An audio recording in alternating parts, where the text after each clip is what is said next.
Beacon Radio, Steve Teal. What a blast. I am telling you, the last few years, God has put something on my heart. I am growing in understanding our faith and the defense of our faith, which we call apologetics. Now, listen, San Antonio, I've got to have you imagine the apologists, the great defenders of our faith in the recent generations that have really impacted me. And if you're a Spurs fan, I want you to think of it in these terms. I want you to think of Josh McDowell. We're about to talk to Sean McDowell, so I'll explain all this. And let me just say hi real quick to Sean McDowell. He is one of our great defenders. Welcome to Beacon Radio, Sean. Steve, thanks for having me. Yeah, all right. Now, I know you've got a lot to say, but I just want to set this up. So we've got your dad, evidence that demands a verdict. More than a carpenter. Josh McDowell just has been an incredible impact. So Spurs fans, you know you love our Spurs, and I think of Josh McDowell as kind of like the David Robinson of defending the faith. So critical and so important. And there are no Spurs if there wasn't David Robinson. So, I mean, that's how I've kind of thought about it. And then I think, and I may be a little bit off, I've given this a little bit of thought, Sean, believe it or not, but Jay Warner Wallace is one of my favorites. I think of him as Tim Duncan. I don't have the fundamentals, whatever you want to look at it, I think of it that way. Ginobili, I think of our great defender, Lee Strobel. I think of how he distributes and creates. That's what I think. So Gary Habermas is one of my favorites too. So for now, I've got to say he's like Tony Parker. I'm trying to figure it out. But that's what all leads us to right here, right now. Sean McDowell, you are the Kawhi Leonard of Defenders of the Faith, my brother. Steve, you have no idea how much of a smile that puts on my face. I live in Southern California, and I'm a huge Spurs fan. I follow them like every day, and I love Kawhi, and I'll tell you why. Yeah, I played college basketball at Biola, and my coach is one of the top 7. Like, he's already in the Hall of Fame, and, wow. and now he's NCAA Division II. Yeah, top all-time winning list, like top 7, 1,000+ wins or something like that. Wow, and he taught us to play smart, team, humble, consistent, hard-nosed basketball. Yeah. And that's the Spurs. So yeah. It's ingrained in me, and I just love them. So I'm never going to forget that compliment. Well, I'll tell you what, and I want our listeners to understand, because we all in this area, we understand. I mean, we love the Spurs, and we love what they do for our city. And we're glad that we've got someone in Southern California that's cheering them on too, especially a basketball, former basketball player. I mean, that does my heart good. And then, but I want our listeners to understand, like, that lifts our city, that lifts other people, that lifts fans. But we are talking about defenders of the faith. And what you're doing for the kingdom of God is just multiplied and amplified what, Kawhi Leonard or Tim Duncan did for the Spurs, or Ginobili does for the Spurs. What you're doing for the kingdom of God, I mean, has true eternal impact and value. And so I really do. I feel honored to get to talk to you today. So I'm real excited about what you've done, all the books that you've written, and I'm starting to soak up some of those books. And one of the things we're talking about, listeners, I'm going to shut up for a little bit and talk about the advocates. Listeners, if you know AWANA, the ministry that is impacting over 1.3 million kids around the world every week, that's crazy. They have come up with this incredible thing that Sean McDowell has videos and has written the coolest curriculum. So, Sean, get us started by telling us how this happened and what this is. I'm excited. Well, thanks for having me on. I know your listeners probably know this, but the word apologetics is often misunderstood. It doesn't mean saying you're sorry for the faith. It means giving a reason, giving a hope, giving an answer. So 1 Peter 3:15 says, sanctify Christ as Lord in your heart. Always be ready with an answer. Well, I'm an apologist. I teach in apologetics at Biola University. And the reason this matters so much is, number one, the Bible commands it. Number two, a lot of kids are disengaged in their faith and walking away because they're being talked out of it by a professor, by a friend, by a YouTube video. They never really understood that it's true and how to articulate those beliefs. The other reason it's important is a lot of kids maybe, adopt the beliefs of their parents, but they've never built convictions about how they know Jesus rose from the grave, how the Bible is reliable, why God allows evil, how the scientific evidence points towards design. And so because they don't have this confidence, they're not willing to speak up. They're not willing to share their faith. They're not willing to really live it out. So this Advocate series, partnering with AWANA, which I'm sure most of your listeners are familiar with, they've been around a long time just doing great discipleship ministry. They came to me and said, hey, we're redoing our high school curriculum. Would you be willing to take out of a 4-year cycle the second year and make it all apologetics and worldview, and we will put a ton of resources behind this? And I basically said, and you had me at hello. I love it. I love it. This has been a dream for me, because this is what I've been teaching in my high school classroom, teaching grad students at Biola, and have never had the ability, just because, I mean, they brought curriculum writers, they brought graphic designers, filmmakers. We're talking like highly skilled, motivated people to make this 32-week curriculum for students. And you can actually get 4 or 8 or 16, weeks if you don't have 32. But really designed to help a kid walk through, can you know truth? How do we know the Bible's true? Who is Jesus? What makes Christianity different from other worldviews? How should a Christian think about science and the intersection with faith? What about hell? What about evil? These huge questions. Yeah. And to just build up a confidence that it's true and then apply it to the way they live their lives.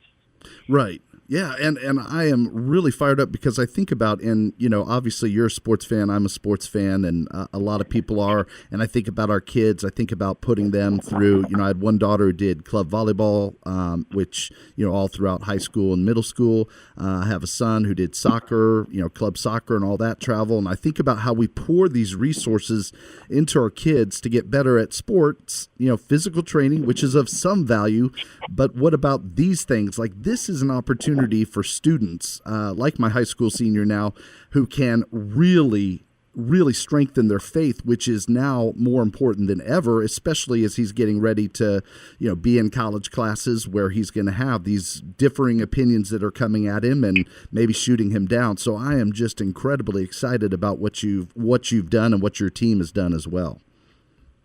Well, if you have a son who's a senior, this is ideal. Right. I mean, it's really like junior high students could use it, but we'd be challenging them. It's really 9th through 12th. And it's not your typical youth group, kind of fluff that's often out there. Right. We're going to challenge these students to think. We're going to go deeper. They can get it. But I also think when kids are challenged and they walk away and get it, there's a sense of like, wow, I can really do this. And it just builds up their confidence to live it out. So kind of the way this works is we take students and go, all right, the first unit, what is faith? Is faith blind?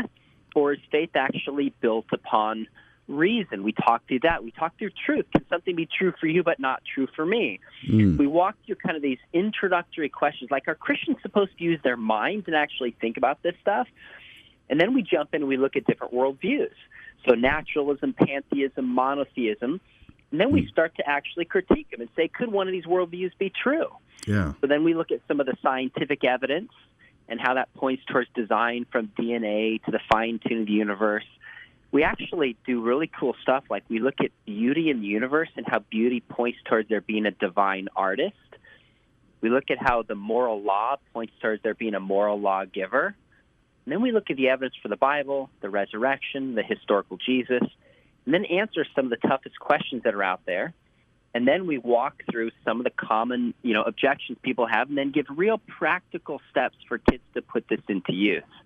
And so each week we've got like a workbook that kids can go through if they want to do it every day, or just kind of a lighter one where they do it once a week. We've made videos for each week, and I'm telling you, Steve, these are like top quality, really interesting videos. Each one we filmed at like a strategic place. So, for example, when I'm talking about hell, we went up to the high desert, and I'm standing in the middle of nowhere in a desert. No. When we talk, it's just cool. So when we talk about monotheism, I'm up on top of this mountain because you have this image of like, Moses or Jesus teaching on a mountain. When we talk about beauty, I'm in a rose garden. So it's just every single step along the way, the amount of thoughtfulness that went into this, it's really remarkable. There's nothing like it. So like you said, if you got a young person and you want this person to know what they believe and why and send them off to college with some confidence, the Advocate series is a really, really special way to do that. I agree. I agree with you 100%. And like I said, I mean, I'm excited. I have the in-depth Bible study here. I don't have the leader's guide, but AWANA was kind enough to send it to me, and I've been going through it. I mean, I've been reading through it. I haven't used the journal. I think I'm going to give it to my son, and maybe we can do it together. But it is so interactive too. In the video, I got to watch one of your videos talking about blind faith, and the videos are great. You are just an awesome communicator. And so I got to see that one, and I'm looking forward to seeing the others as well. But the workbook is so interactive. It's really cool because it really feels to me like it's, I used to do a lot of youth ministry, and it feels to me like it's not just for X kid or Y kid or Z kid. It's not just for the brainier kid or this. It's really uses like different personalities and different parts. I mean, you have things where you ask them to write a story based off of a picture, like they're using their imagination. I don't know how you came up with all these different ways to engage students, engage people like me, but boy, you've nailed it. Well, I appreciate you saying that. I cannot take the credit for coming up with all those ideas.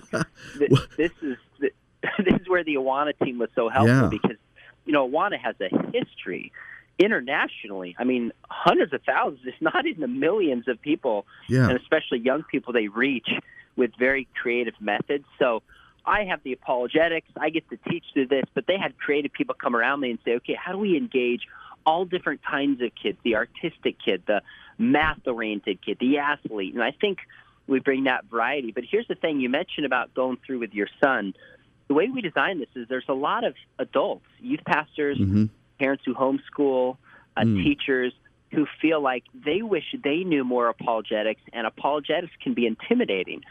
We designed this series that when an adult takes a young person through it, we're indirectly equipping the adults to learn this material as well. So it's kind of a win-win for a parent, youth pastor, teacher who doesn't want to just kind of do the same series on Moses that they know as important as those series is, wants to go deeper.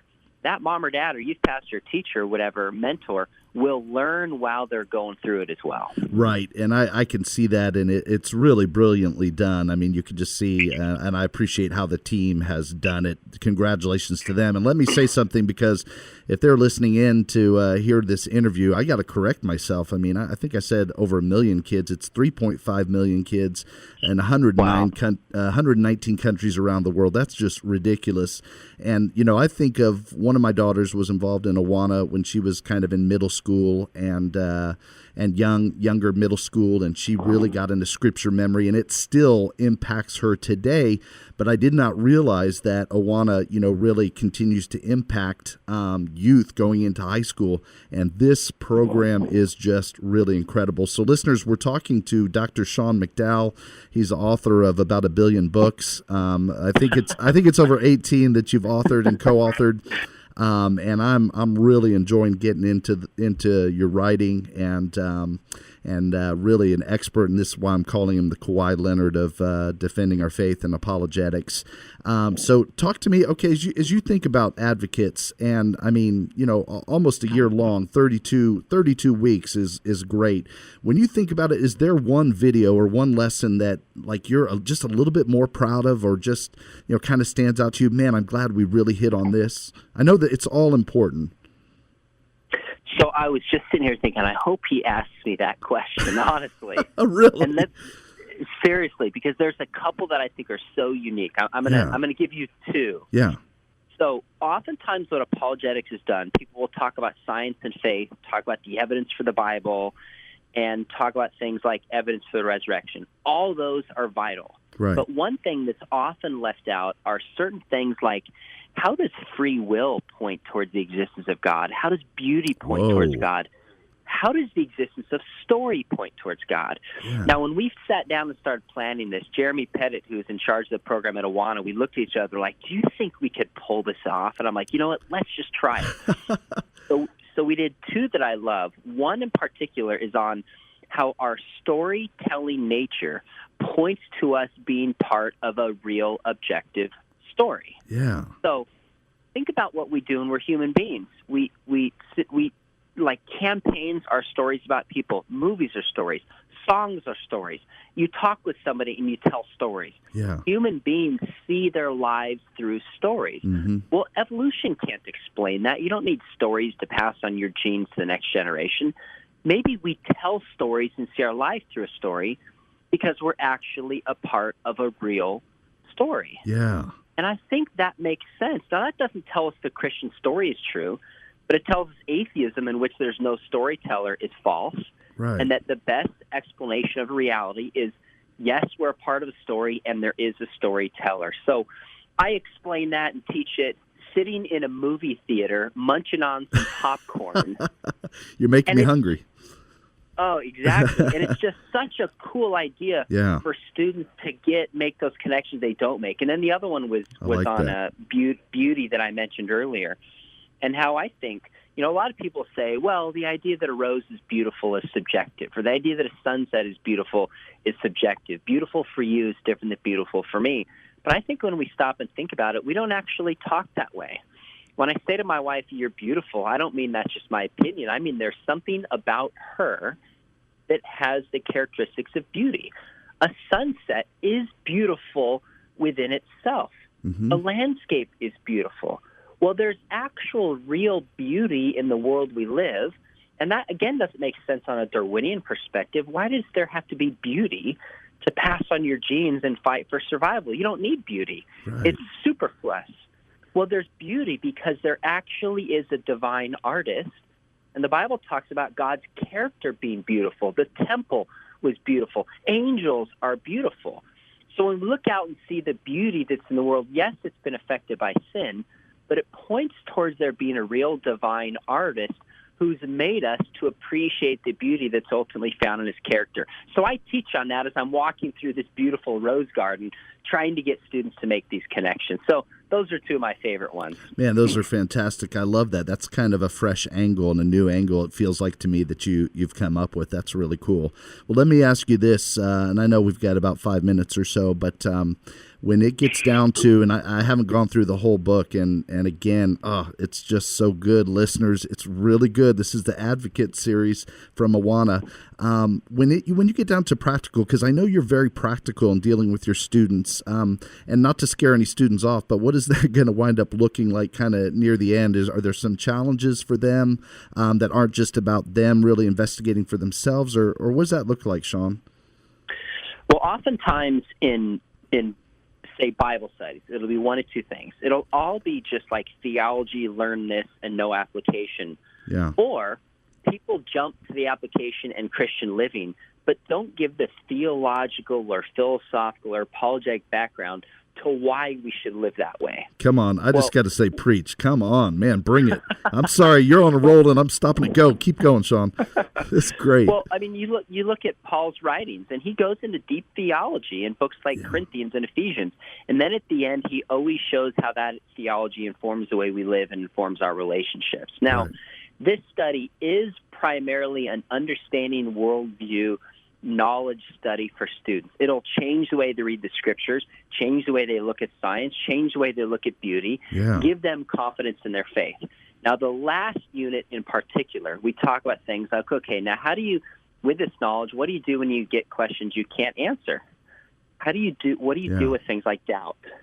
We also say, what are some really good, helpful questions, practical questions you can use to have good spiritual conversations with other people? So when we get to the end, we're applying it to how you relate to yourself, how you relate to God, and then also relationships with other people, non-believers. How do you actually have spiritual conversations about issues that matter, especially in our world today, when if you have strong convictions, people think you're an extremist, they write you off, they're very suspicious. Yeah. So we actually have some good application that comes out at the end. But it doesn't come cheap. Today people want stuff quickly. Yeah. We're going to have the students earn it and learn it. So by the time we get there, they're going to be like, wow, I see this in a fresh way, and now I understand. And that makes total sense to me. And I know just in the last couple of years, as I've just tried to strengthen my understanding. And again, if you're Kawhi Leonard, I mean, it still makes me not even on the bench. It still makes me up in the cheap seats of the AT&T, paying for my $10 seats. But it is so important because we're all in one way or another. I mean, we're defending the faith either really well or poorly. And I mean, this just makes sense to me. And it's so important because you're talking about these students that are going away from the faith or they just don't know how to stand for the faith. In your own experience, because incredibly, even though you're a college professor at Biola, you're still teaching high school students. Are you seeing that they are coming home from college and they're able to say, Dr. McDowell, we get it. We were able to explain or, communicate. Have you seen that in your own experiences? I see a couple things. Yeah. I see one thing is students will come back and they'll just say, man, I was so prepared and thank you for helping me. Even though I didn't fully see it in high school, I thought it was kind of important. Now I realize how important this training was. So I get comments and emails as students drop by my class who are now in college and beyond all the time just thanking me, which really is kind of the most rewarding part about what I do. Right. The other thing I see is I had a student probably 3 weeks ago. I was in the airport. He must have graduated 8 years ago.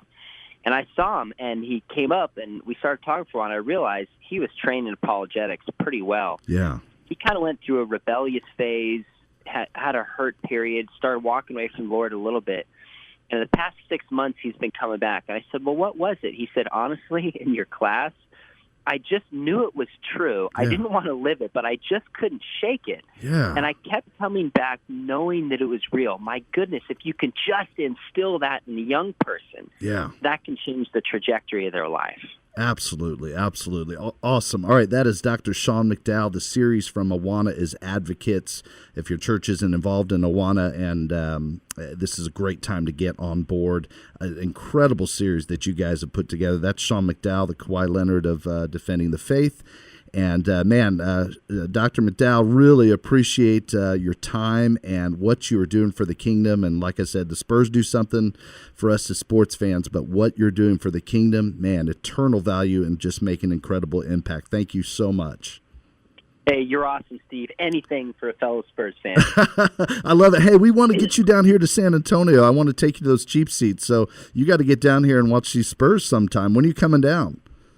Man, you find a church that want to bring me in to speak, and I'll bring my son, and I would love to go to a Spurs game. That would be fantastic. All right, we're putting that out there on the airwaves, Beacon Radio listeners. We want Dr. McDowell and his son down here, and we want to take him to a Spurs game. All right, thanks again, Sean. Really enjoyed it, and thank you for all that you're doing for the kingdom, man. And Kawhi is back tonight. That's what they're telling us, so tune in. Oh, man. I can't wait. I'll be watching it. All right, Sean, thanks a lot. God bless you, man. All right. See you, brother. You too. Take care. Friends, Steve Teal, Beacon Radio host. I sign off each show by reminding you what Mom says, be a blessing. And now we've turned that into a children's book, Bobby Be a Blessing. Little Bumblebee Bobby Bee and his mama bee Barbie Bee, and of course, best friend Robbie Rabbit, trying to figure out what be a blessing really means. It's beautifully illustrated by Shay Stanley. You'll meet Mr. Horse and Miss Cow on Bobby Bee and Robbie Rabbit's adventures or misadventures. The release date and party is Saturday, January 6th from 10 a.m. to 2 p.m. at the Chick-fil-A Stone Ridge, North San Antonio. That's 281 and Evans Road. I'll be reading the book on the hour. Come and pick up your copy. Go to our website, bobbybeablessing.com, for all the information. You can pre-order your book right there or even do a buy one, bless one. We are going to announce an exciting opportunity very soon to bless underserved children with this book, Bobby Be a Blessing. Go to bobbybeablessing.com now. What an awesome time. Do you know how cool it is? I mean, really, it would be cool to interview Kawhi Leonard, right? To interview Tony Parker, David Robinson, all those greats, Tim Duncan. I mean, as a sports fan, I would love that. But I'm telling you, to get to talk to Sean McDowell like we did, that is like talking to Kawhi Leonard, only he is doing what he is doing for the kingdom of God, advancing it and helping us to understand our faith. He is an excellent communicator. SeanMcDowell.org, I think. SeanMcDowell.org. You can see all his resources, his videos. And then also, is your church involved? I want to hear from you. If your church has an AWANA, send me an email, steve@sabeacon.com. Steve at sabeacon.com. Does your church have an AWANA program? Does it continue to go through high school? Because this Advocates program is so important. I am really fired up. I'm enjoying going through it, and your kids, if they're in high school, they're really going to enjoy it. It is so important that before they either go off to college or go off to the military or move out, whatever their case, for them to understand that our faith is reasonable.